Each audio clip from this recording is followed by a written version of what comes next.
Poetry. Fly fishing is often called the poetry of angling. I think that fly casting is the poetry of fly fishing.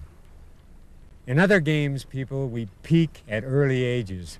In something like tennis or golf. Tennis at 35, it's downhill.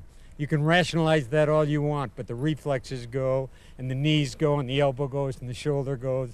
In golf, maybe you'll after you're 40 or 45. They're still nice games. But our sport is a wondrous sport. I promise you that you're going to grow as long as you live. You're going to reach new plateaus, on and on and on and on. And I hope in the next hour or so that we're going to help you people reach some new plateaus. We're going to try to separate substance and style for you. Substance, the very essence of what fly casting is, and style. We're going to give people some structured answers for you engineer types, you doctors, lawyers, accountants, all of you characters that have to know why. We're going to try to answer some questions for you poets too. Those of you that learn by feeling and doing and seeing. I've discovered that poets and engineers learn at about the same rate.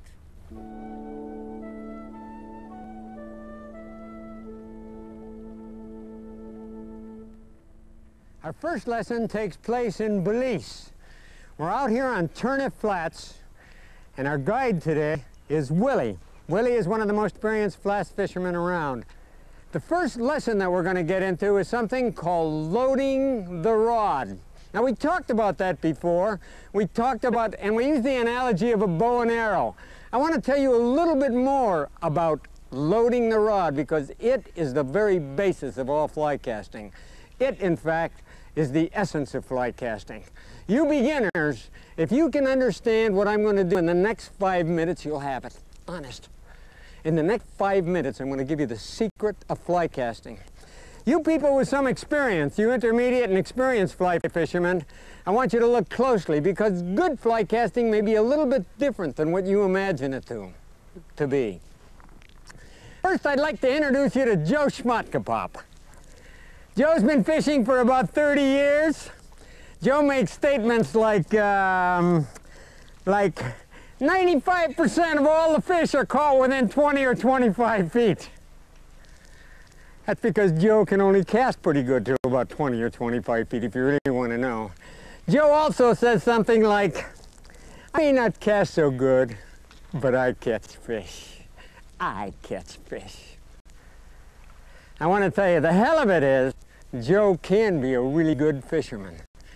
let me show you what he does when he casts. Joe gets that line out, and he throws the line behind him, and he throws it forward, throws it back, and forth like that, gets that thing out there. Joe's good out to about 40 or 50 feet. If the wind starts blowing, or he needs another 10 feet, he flexes the old bicep and smacks her out there. Yeah! That's not fly casting, my friends. I'm going to tell you the secret of fly casting right now. Fly casting is loading the rod. That means bending the rod. It also means unbending the rod. What we do is force this fly rod into a bend, and then we force it out of a bend. And it's different than what you imagine it to be. Fly casting is not back and forth like that. That's poor fly casting. Good fly casting is this. Whump, whump, whump. My hand actually jerks when I do it without the fly rod. Get your hands up right now. I'd like you to cast with me. Cast, back cast, forward cast, back cast, forward cast. Watch this cast. Let me show you how that works. What we do is go whump, whump, and watch the line go out. Piece of cake. That's what you've got to do, my friend. You've got to stop the rod in order to make the line go out. Now listen, the 10-year-olds in this that are watching this, or the 12-year-olds, when I tell them that in order to make the line go out, they must stop the rod, they're going to listen to me. You old fuckers have to I really have to emphasize this to you. The way to get the line out is to stop the rod. And it's a funny little motion. Watch my hand now. Watch my hand carefully. Short cast. A real short cast. It's whump, whump, whump, whump. Actually, when the rod unloads, it's jerking my hand a little. Watch that. Bang, bang. On a long cast, it's a harder stop. Bang. Pop, pop. Loading and unloading the rod, called by many, many names. A little bit confusing. Joan Wolfe calls it the power snap. Frank Gray says, flip the tip.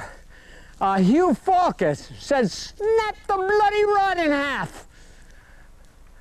Jim Green and Steve Rajeff say, stop the rod. All of these descriptive statements to describe this simple loading and unloading of the fly rod, whumping the fly rod. There's a real easy way for you people to learn it. What I'd like you to do right now is stop this video and go get a fly rod right now. I'm going to grab one that I've got right here. And what I'd like you to do with this fly rod, this is an easy way of learning this little motion. This little whump, whump. Easy cast. Get that rod up and cast with me. Whump, whump. That's an easy cast, a short cast. A longer cast, a little wider arc. Whump, whump, whump, whump. A real long cast. I'm going to load it right down into the butt. Whump, whump, whump. You see that motion? Those of you who are indoors can do it right out in front of you like this. And load the tip. Then load the middle. And load it in that butt section like this. Do you notice how much simpler it is to do it with a firm wrist than it is with a flexible wrist? You can whump that rod much more efficiently with a firm wrist than you can with a flexible wrist. Here's a good example of instruction today. Many of us instruct a stiff wrist or a limp wrist or whatever, but that's just a means to an end. I like that firm wrist because the firm wrist helps you to load the rod more simply and more efficiently. Whump, whump. I want you to continue doing that with the rod while I cast. I'm going to lay this rod down. Get your hand up in a real nice, comfortable position. This would be a nice, gentle little cast. See how easy the movement is? And that whump, whump, whump. This is a good cast out to 30 or 40 feet, easy. A more powerful cast might be a little harder whump, and of course, a longer arc Wump. Beautiful. I want you to practice that without the fly line. In a little bit of time, you're going to get that. Honestly, people, that is the very essence, the basis of all of fly casting. One of the reasons that we're down here in Belize on the flats is that tarpon and bonefish fishing best illustrates that loading of the rod.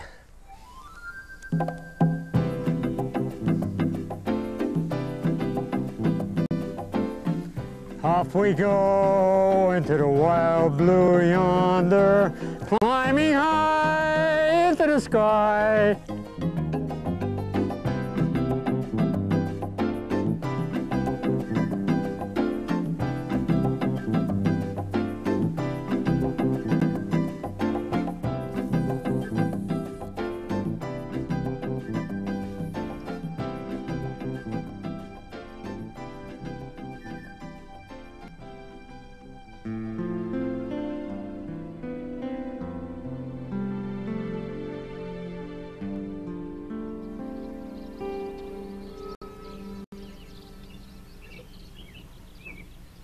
We're here on the Henry's Fork with an old friend, Mike Lawson, Mr. Henry's Fork of the Snake himself.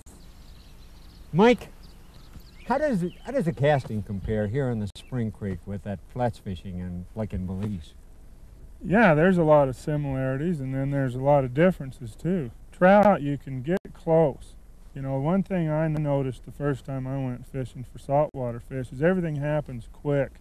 And I'm kind of a slow person. You know, I like to kind of meander down here to the river and look for a rising trout and then take my time and ease up on him and cast to him. And these, whether it's bonefish or permit or tarpon, they're moving right along. So you got to get the fly to them in a hurry. Loading the rod's really important on a short cast because these fish are holding in a feeding lane. The feeding lane's usually very narrow. The fish is focused just on that spot. Right. And you got to get that fly right there where you can see it. What do you think is the major problem that experienced, even advanced casters have in a fishing situation? Well, it's a tailing loop, and it happens to all of us. It happens more to what I'd say the intermediate caster because they don't know what's happening usually. The loop just keeps tailing. It makes a funny whistle sound.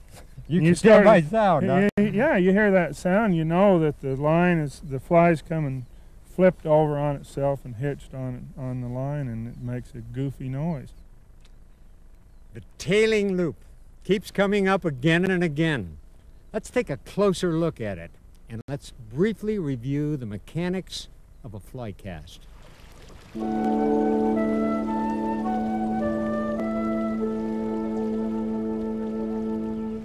We use the word loop to describe the shape of the fly line as it rolls off the tip of the rod.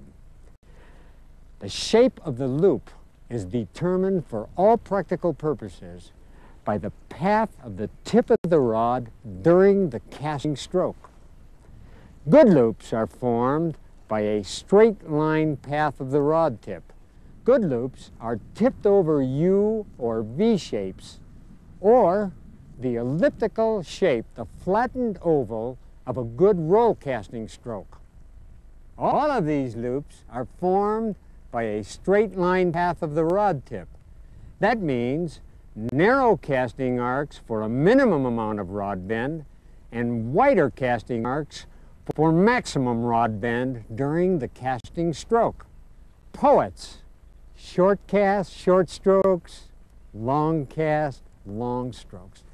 Think of pointing the tip of the rod as you load and unload the rod. It's kind of a point as you come forward. Even in the roll casting stroke, I want you to come back and pull the rod through in a straight line path. Stop the rod tip high, poets. Think in terms of casting with the tip of the rod traveling in a straight line path.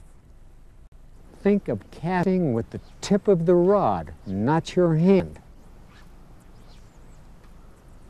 Non-loops, or very wide loops, are caused by a convex path of the rod tip. Notice how the fly line immediately assumes the same circle shape as the path of the rod tip goes around. This poor loop is most commonly caused by too wide a casting arc or by a failure to properly load or wump the fly rod. And now for that nasty cross or tailing loop. Assuming a reasonably good amount of timing between the back and forward cast and a reasonably straight line path of the forward and the backward cast, all tailing loops are caused by a concave path of the rod tip. Period. All of them are caused that way. Now, what causes the concave path of the rod tip? First, using a casting stroke that is too narrow for the amount of bend in the rod. Simple solution. All we have to do is widen the casting stroke to accommodate that heavier bend in the rod. Another reason is an erratic or jerky application of power as we load and unload the rod. I have to tell you something difficult now. What I must tell you to do is you must wump the rod, but now you must wump the rod smoothly. Sounds impossible, but you can do it, I promise you. And finally, probably the most common cause of the tailing loop is unloading the rod too early in the casting stroke. Imagine this. The line is following the rod tip, and the rod unloads too soon, and the line travels underneath the rod tip, tailing loop. The rod tip has formed a concave path. What we must do is unload the rod tip underneath the following fly line. Poets, listen to me very carefully. I want you to spell wump with 2 or 3 U's.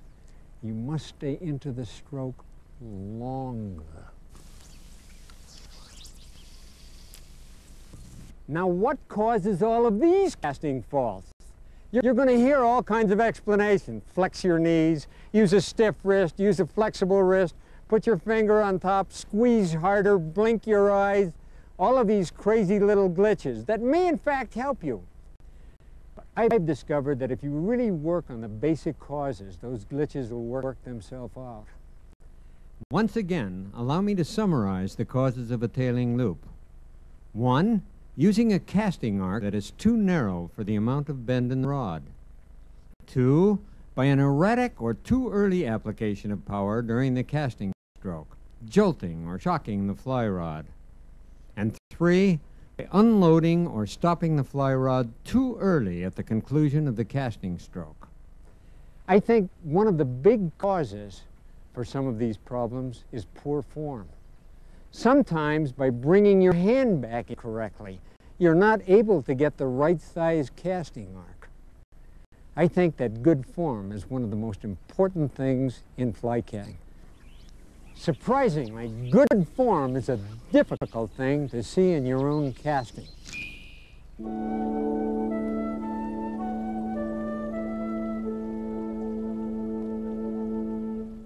There is a new technology in the study of good form called biomechanics. We've come to the Biokinetics Company, where Ellen Blitzblow and Dr. Tony Steller are going to help us define good form and fly casting. Biokinetics is a company that specializes in analyzing motion of athletes. We go out in the field and we use high-speed video cameras with shutters that freeze motion. We then bring the video images back into our laboratory. We go through a process called digitizing. It transfers these video images to computer images. We use the computers to measure the motion, to compare an athlete's motion with what we call our ideal model, and then to find where the athlete can make improvements, or perhaps just as important, where the athlete doesn't need to make any changes because their mechanics are strong. How would the motions of a Steve Rajeff, a world champion caster, compare to a big league baseball pitcher, for example? That's an interesting question because both of them are trying to do the same basic thing, which is transfer energy in the forward direction. The fly caster with the rod transferring energy in the direction of the cast, the pitcher with the baseball transferring energy toward home plate. And the more efficiently they can do that, the better they're going to be at their sport. Let's take a look at Nolan Ryan. We're going to animate it. We're going to watch from the side view as he goes through his motion, his wind up, the lift, the stride, and then the delivery. This is a three-dimensional image. We can look at it from other directions. Let's take a look at it from home plate. Again, we'll animate the image and we'll watch as he takes his wind up. And now watch how his body's going to come directly toward us, especially his pitching shoulder and his arm. Whenever you have forces working on the body, they all work through the center of gravity, and this tells us how well a pitcher or a hitter or a fly fisherman is transferring their weight and maintaining their balance throughout their activity. Could you show us a picture of Steve and analyze it for us a little? Sure. Why don't we do that? Here we've got Steve Rajeff's stick figure on the screen, and again I'm going to animate it through the cast. There's the back cast. Back cast. Reach. Forward cast. We can see some similarities between his motion and that of Nolan Ryan. The biggest similarity I see is in the weight transfer of the body from the back position to the forward position. Mel, I think it's important to understand that basically what we're talking about here is a transfer of energy, and that transfer starts from the bottom up, if you will, from the feet right up here to the hand. And we saw that with Nolan when he set up in his launch position and delivered the ball to the plate. The flycaster is in the same position to do that, and basically the energy is transferred from the feet through the large muscles of the legs and butt and midsection out here to the hand through a series of accelerations and decelerations, and finally the ultimate stop out front with the transfer in the so-called whomp or pop or block or whatever you want to call it. Again, as he comes in now with that front knee bent, he's blocking with that leg and he's transferring energy up the body. And you see how those shoulders come forward and the upper body is coming forward? That's transferring energy from the lower body to the upper body and then out into the arm. That kinetic link generates tremendous acceleration of the hand and the fly rod to release. We can see this both in Steve and Nolan, that when they get back here to this launch position, here it is right here, 90 degrees here and 90 degrees here. And this allows for effective external rotation and then forward through. With the weight on the toes, transfer it up through the trunk here and head directionally right at the target. Kind of an uncoiling. It starts right at the feet and just works up through the knees, hips, shoulders, elbow, hand, rod tip. You got it. And it stops out here right at maximum extension. You can see it with Steve right here. Here it is right there. Let's get out in the field now and see how these principles apply in actual fly casting practice.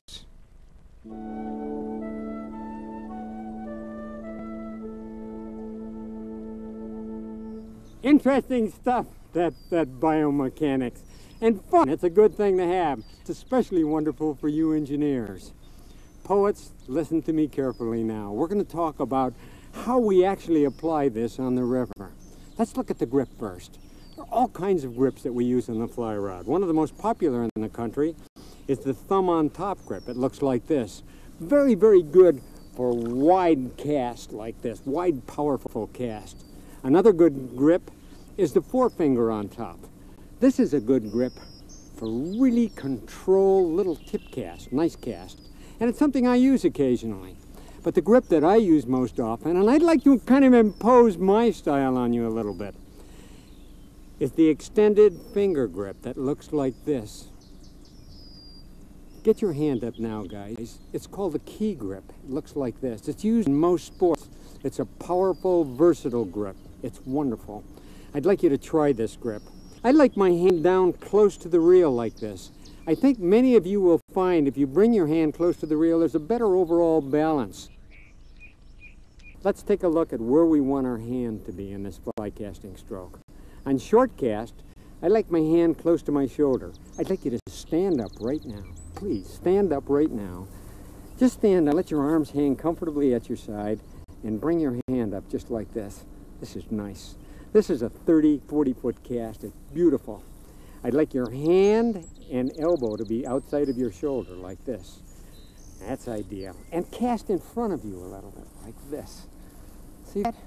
Notice how little movement there is in my shoulder and my elbow.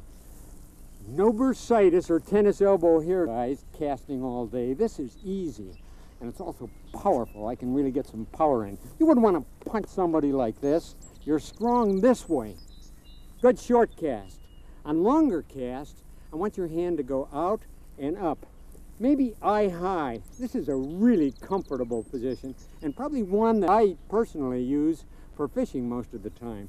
This is a powerful casting stroke, and this would comfortably handle 50 or 60 foot casts.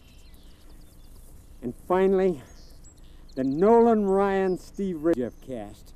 For those of you characters that are going to wade right to the top of your waders, you're going to wind up and cast just as far as you possibly can, because you know deep down in your heart, every fish in the river's on the far bank.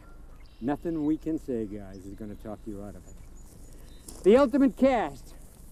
I want you to drop your right foot back, get a lot of body, get your body into this thing. And remember the 90-90 thing.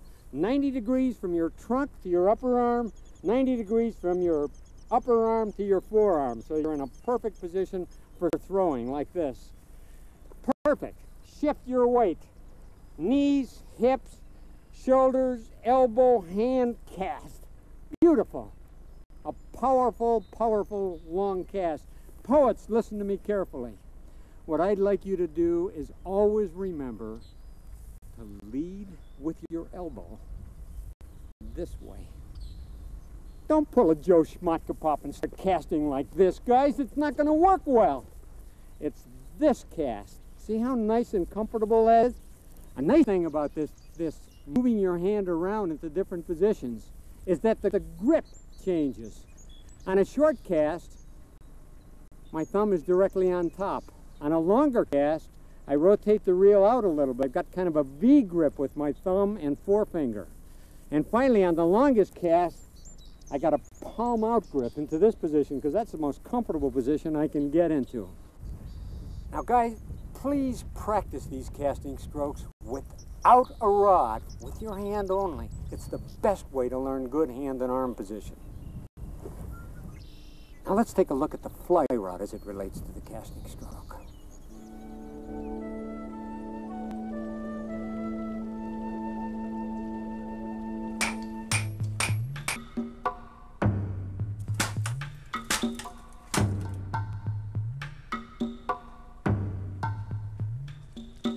The bamboo fly rod. What a magnificent piece of craftsmanship these are. Just imagine all those little triangular shaped pieces, 6 of them, fitted perfectly around into a perfect hexagon. Think about tapering those to within 1/1000th of an inch for 8 or 9 feet. Incredible things. They're wonderful. They've been made since the early 1800s, and there are bamboo fly rods made today that are absolutely beautiful and wonderful tools. Many of the old violins were real Stradivarius. They played beautiful music. They fished well. I do believe that form follows function, that it's necessary for these things to fish and cast well to be truly beautiful. The modern graphite rod is a fantastic tool. They're a wonderful tool, and they do fish and cast superbly well. The fly rod. We really expect tremendous things from this fly rod. We expect it to cast 5 feet of fly line. We expect it to cast 80 feet of fly line. This fly rod has suddenly become one of the most important tools that we have in fly fishing and in fly casting. Let's first of all talk about a fly rod in terms of it being either stiff or soft. That means its resistance to bend. And that's within a given line size. For example, we might have a rod that balances well with a number 6 fly line. And we might have a stiff rod, one that's quite stiff, and a very soft rod, one that bends a lot within that line size. And what that means to you, the fisherman and the caster, is this. The stiffer rod will get you more line speed. It'll ultimately give you more distance. It'll give you a little bit more control in your cast, a little bit more accuracy. It takes a little bit more muscle to make that cast. The softer rod will handle short cast a little bit better, be a little easier to cast. The softer rod will also work best with light tippet when you're playing a fish. So stiff and soft are something that are very important in a fly rod.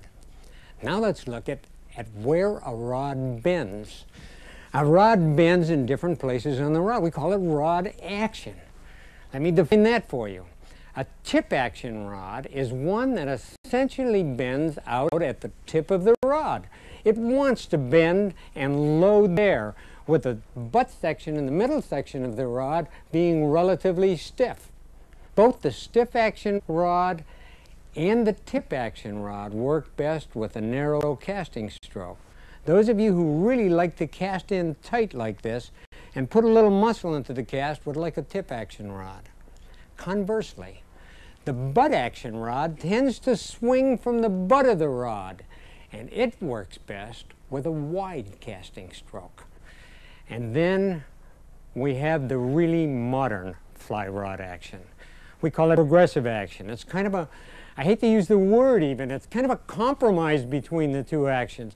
And it's more than a compromise because it actually enhances the tip casting stroke and the butt casting stroke, and does in fact, with modern fly casting, with our variable casting stroke, will handle all ranges of fly casting.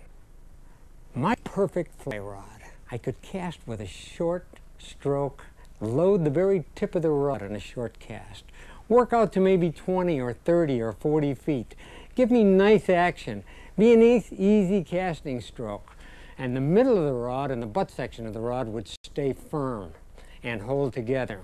If I needed more line speed or more distance, I could open up my casting stroke and the rod would comfortably bend at the middle of the rod, with the butt section staying intact.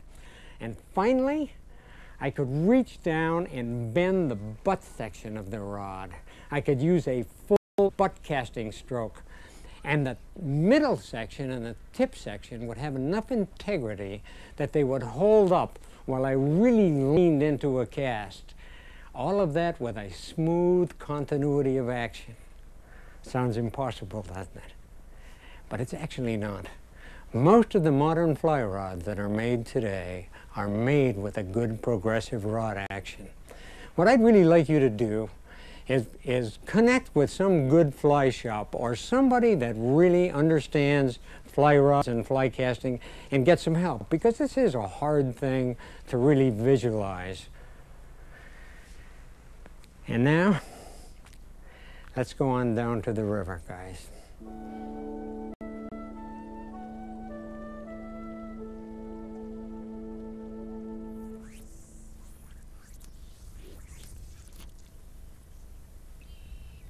Fly casting. Taking a weighted fly line and hurling it through the air to present a weightless fly. Seems like kind of a simple thing, doesn't it? Actually, we've complicated that simple thing to the extent that it's confusing to a lot of people. Let me tell you that basically there are only 3 different ways to get that weight behind us to hurl the fly out in front of us. And those 3 ways are a straight line backcast, where the line goes straight back and goes straight forward, a curved backcast, kind of a semicircle as we swing it around and cast forward, and finally the roll cast. Let's look at the straight line cast first. The straight line cast is technically the most perfect one of them all. What we do is get a perfect straight line behind us and throw it forward. It's ideal. I think what we should do right now is talk to Steve Rejeff, who probably is technically one of the finest fly casters on earth, and who throws that straight line backcast perfectly. Steve, one of the problems that many of us have on a long cast, especially with a full line, is in trying to hold that much line in the air, we can't really make the good backcast to keep it going. A lot of us are trained to get a good forward cast, but that real powerful, beautiful backcast of yours we have a problem with. Can you help us? It's a real defined stop to make a nice narrow loop on the backcast. Very often we concentrate only on our forward cast and we sort of forget about the backcast. Many of us come back and kind of widen the wrist, opening up the gap right here or laning the rod back, and not really forming that crisp stop that it takes to form the loop. I've focused a lot on trying to stop crisply first, then to drift back and relax a little bit as the loop goes back. So we have to be conscious of letting the loop unfold completely on these longer distance casts, so that as we start forward, the rod is starting to bend right away. Poetry in motion. Isn't that beautiful? Steve makes that straight line cast perfect. And that cast is absolutely the most efficient of all fly casts. If you've got that perfect straight line behind you, you make the ultimate cast. Perfect control. Unfortunately, in fishing, you can't always make that perfect cast. Let us go to a real fishing expert, John Goddard, one of the best-known fly fishermen in all of Europe, and ask John to demonstrate and tell us about some of those fishing casts. On our English rivers, most of them are pretty clear, and I would think a lot of the time you're doing a traditional overhead cast, but on some rivers, particularly on our southern chalk streams, which are in many cases gin clear, the fish can be very spooky. And if you bring your rod up and do a traditional overhead cast, you're going to spook that fish. So I tend to use the side cast a lot, and I think that's a much more useful cast. If you've got undergrowth or bushes behind you and no trees above, you can come straight up and down. As you go up, you turn the reel. That's a little bit like that Galway cast, where you cast behind you, turn around, and cast in front of you. Yeah, that's right. But instead, you just kind of use your upper body. Yeah. I think that's a neat thing. Yeah, saves you a lot of labor. Yeah, it does. John, I think you mentioned the fact that sometimes when you don't have enough room for back cast, you use kind of a halfway back cast in your cast. I don't know if you've got a name for that cast. No, I haven't got a name for it, and I don't think there is one. It's a cast that I've developed over the years to cope with a lot of the fishing on our rivers in England, where you've got high bushes or trees directly behind you, so you've got no room to get your back cast out.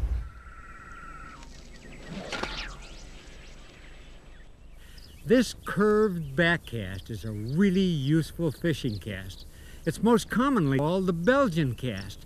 It's kind of a swing around cast. It goes like this. Instead of a back cast and a forward cast going whump, whump, we kind of just go swing around, whump. We control the line all the way through the pull around. We take less space than a normal fly cast, and we control it super well. It is wonderful in a wind. It's wonderful for weighted flies and for shooting heads, for heavy lines. It is a cast that we use often in fly fishing. And the change of direction is a wonderful thing in this cast too. If the line is downstream like this and we want to cast out here, we can swing it around and make the cast going forward. And finally, the roll cast. The roll cast, where you bring the line back, letting the line fall behind the rod, front end of the line anchored in the water, and it rolls out in front of us like that. The roll cast, where you need practically no back cast. Let it fall behind the rod and come forward. Now, traditionally, the roll cast has been thought of as a cast that is only good for very, very short distances. I want to show you people how to make a long roll cast, and it's a fun cast. Watch this. One of the things that we have to do to make a longer roll cast is to get a little bit more mass, a little bit more line behind the rod, anchor a little bit less line in the water. One way we can do that is bring our rod back like this, stick it back here so I've got a nice big loop in the back of me like this, less line in the water. Now watch the roll cast. It's a real neat thing. Remember, a straight line path of the rod tip, so you get that elliptical shaped loop as it travels across the water. And now there's a way to go even further. Instead of just coming back with the line, we're going to kick the line back. We're going to kick it back like this a little bit so that the front of the line lands in the water like this, And the back end of the line, we've got a nice big loop. Now sometimes on this big loop, what we have to do is have 10 or 15 feet of space behind us in order to make that cast. And watch these back casts. These are wonderful. I'm going to get out a bunch of line. I'm going to kick it back, let it hit in the water, and bang, go out forward. Obviously, however, you need a pretty clean bank. So instead of coming straight back like that, one of the things that we do is we come back and sweep up with the loop like that, so that the loop is rising as it goes backwards. That way we can do it right out on the water. Let me get this line out and show you that cast. What we do is tilt the rod and swing the rod this way so that that loop that goes behind the rod is rising. Watch.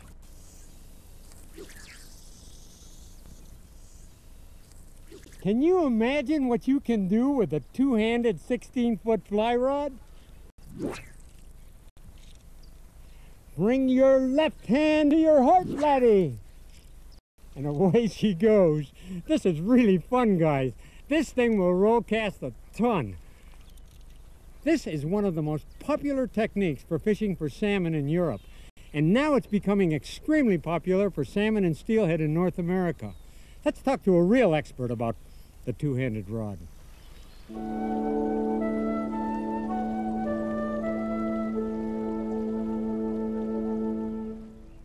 Jim Green, champion fly caster, superb instructor, probably the reigning rod designer of our time.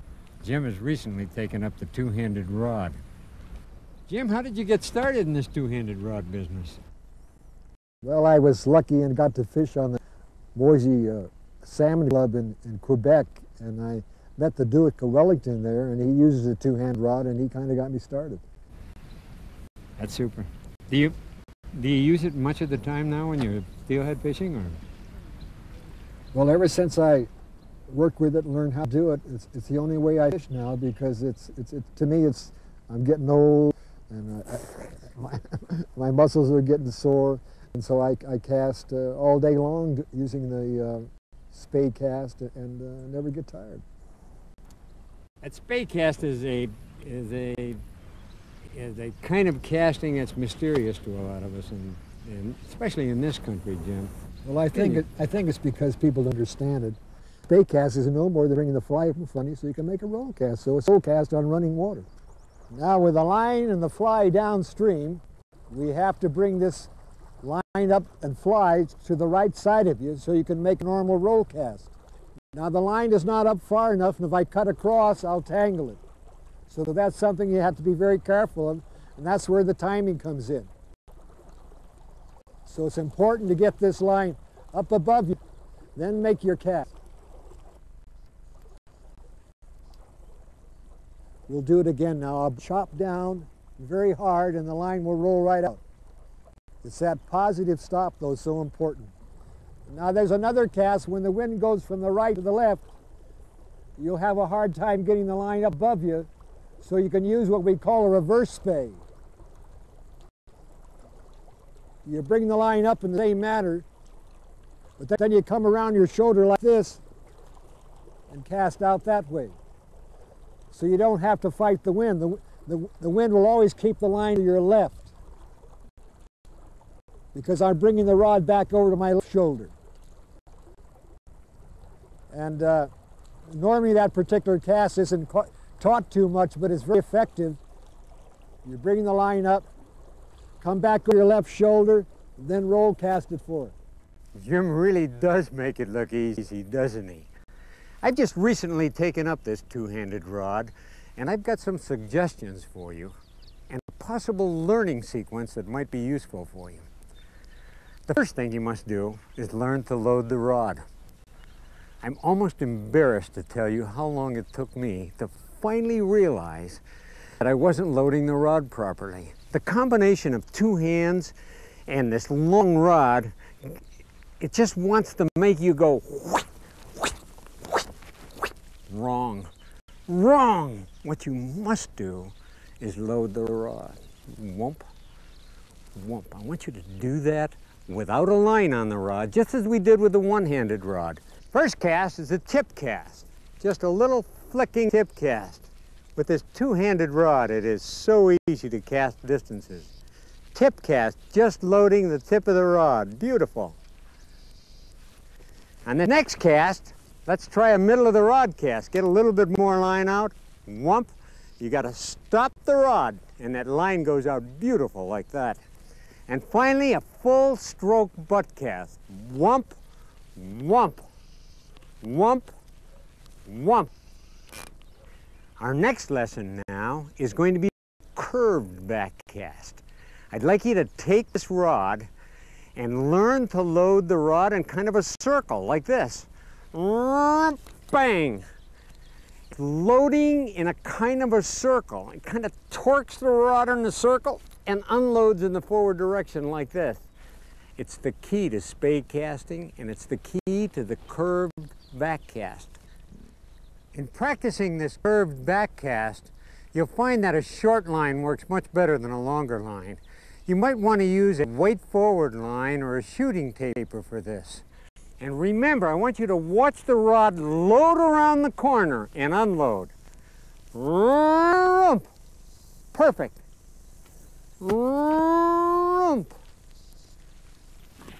And now what I'd like you to learn, instead of a horizontal Belgium cast that goes around like this, I want you to learn a vertical Belgium cast where the line sweeps in low and rises. This is the basis of the movement for the long roll cast and the spay cast. Watch this guy.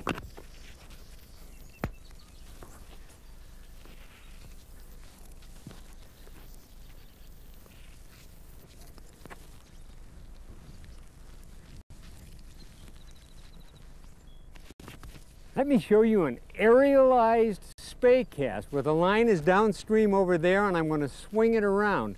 And you'll see the rod going through much the same motion. Watch.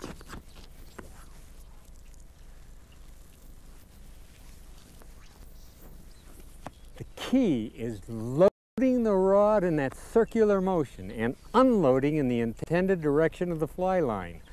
A spay cast, you simply anchor the front end of the line and the fly in the water. The English say, kiss the water. Now let's get Jim to show us the double spay cast. Now if you notice we're on the other bank of the river and the water now is flowing from left to right. Now this is when we do the double spay. The line is still downstream. You have to bring the line up to your left, then you come back over your shoulder. Again, you form this figure 8. Come over your shoulder and come forward and you roll cast forward. Now remember the line is downstream now. We'll bring the line up, then back around your shoulder, then roll forward. Once again, our line is downstream. Bring it up,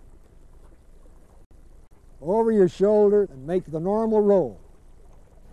Now people, I'd like you to try this cast with a single-handed rod too. It's fun using it, even in trout fishing I use it a lot. Right, absolutely. Yeah. I just take my single-handed rod downstream, lift it to clear the line from the water, kind of sweep it upstream, form a loop behind me, stop the rod in front, and the line rolls out just like the two-handed rod. Practice that cast. It's a useful cast and it's fun to do. Now let's go on and take a look at distance casting.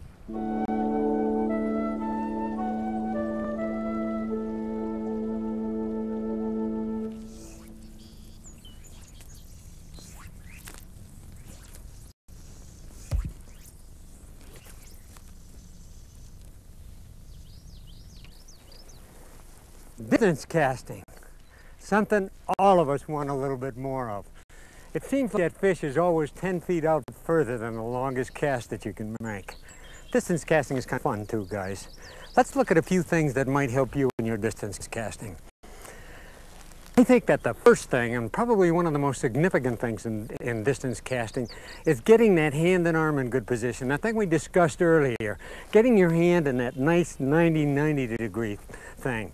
Old Joe Schmatkopop gets out there, gets his hand high and starts casting like this, trying to get out there. He's never going to get any distance. You must lead with your elbow and get the power in there. Probably the guy with the best form in the world is probably the finest fly caster in the whole world. Let's take a look at Steve Rajeff making a long cast. Look at that beautiful hand and arm position. Great cast, beautiful.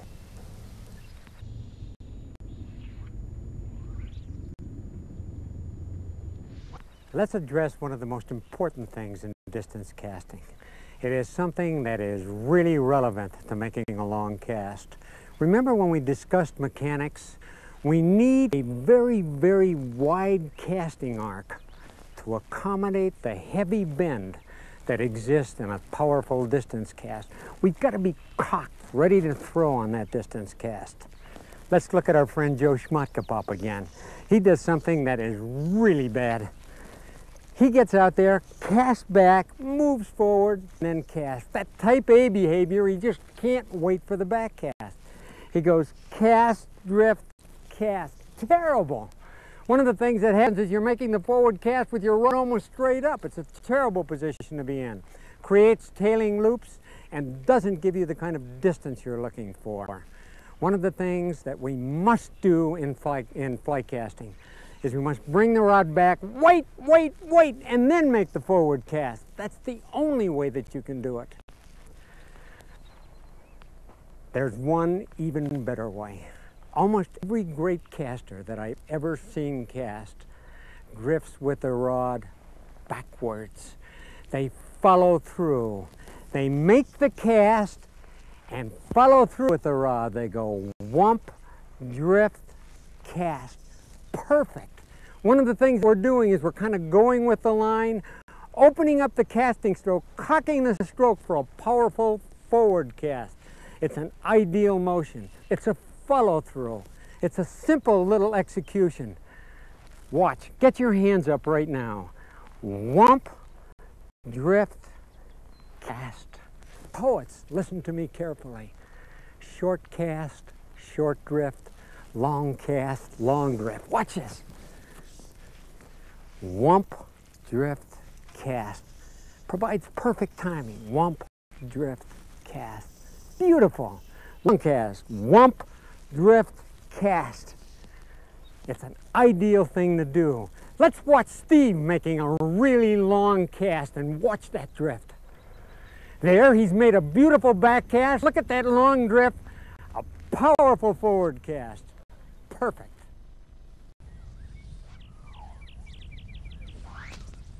Okay, my friends, let's take a look at that nasty old double pull. Kind of a fun thing to do. It's a little bit confusing though, because much instruction teaches you to do it early or late in the casting stroke. They teach you to do it short or long. Really confusing. Let's take a hard look at that double pull because it's important. First, let's talk to our biomechanical friends about Steve Rajeff's casting stroke. I think the left hand is a mirror of the right hand for the right-handed caster. I think what happens is that the distance that the hand moves forward is offset by the opposite hand going backwards. It looks to me that they're virtually the same. Let me suggest this to you people. Balance is so important in pitching a baseball, in throwing a javelin. They even use it in karate where you go forward and back at the same moment. It's even more important in fly casting. Let me suggest that you start the casting stroke and the pull at the same time and end at the same time and go at the same speed. Short cast, short pull. Long cast, long pull. Starting and stopping at precisely the same moment. Poets, listen to me carefully. Cast, short pulls. Long cast, long pulls.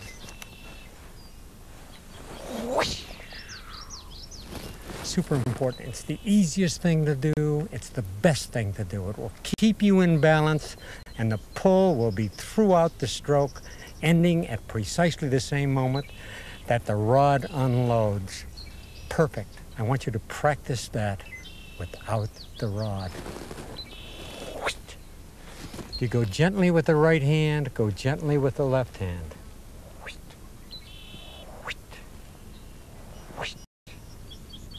If you hit it with the right hand, hit it with the left hand.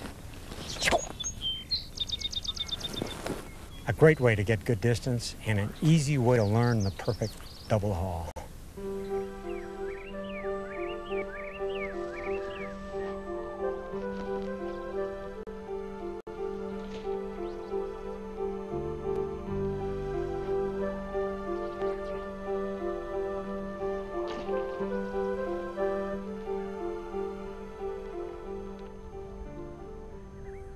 Well, my friends, that's the end of our lesson. And like our good friends, Jim Green and Mike Lawson, Steve, John, I hope you're going to continue to grow, reach new plateaus as long as you live and as long as you fly fish. Ours indeed is a wondrous sport. Robert Travers said that it was solitude without loneliness. Sometimes it's friendship and camaraderie. Sometimes it's escape, just getting away from our everyday lives. Sometimes it's competition, people. You know, getting big fish or more fish, getting more than the next guy, even entering contests. But our sport is unique. Sometimes it's non-competition. Sometimes it's just walking the river and knowing that the fish are there. I think our catch and release thing is a wonderful thing philosophically, because I think we put the emphasis on the experience, not the reward. I think there's something wonderful about getting back to nature on a simple level. I think water has a fantastic allure. I think there's something mysterious and wonderful about water. I think there's also something very mysterious and exciting about the connection with something wild and unknown. Trevor also said that he fishes because one day he might catch a mermaid. Kind of nice. I think fly fishing is really wonderful because it encompasses all of man's moods. I think that each day that we fish, we create our own little fairy tales. In fact, there's a little poem that goes, fairy tales of man and moods and trout, earth and waters, cares and cause without, quixotic games and the river's chuckling sound, the solitude and love where self is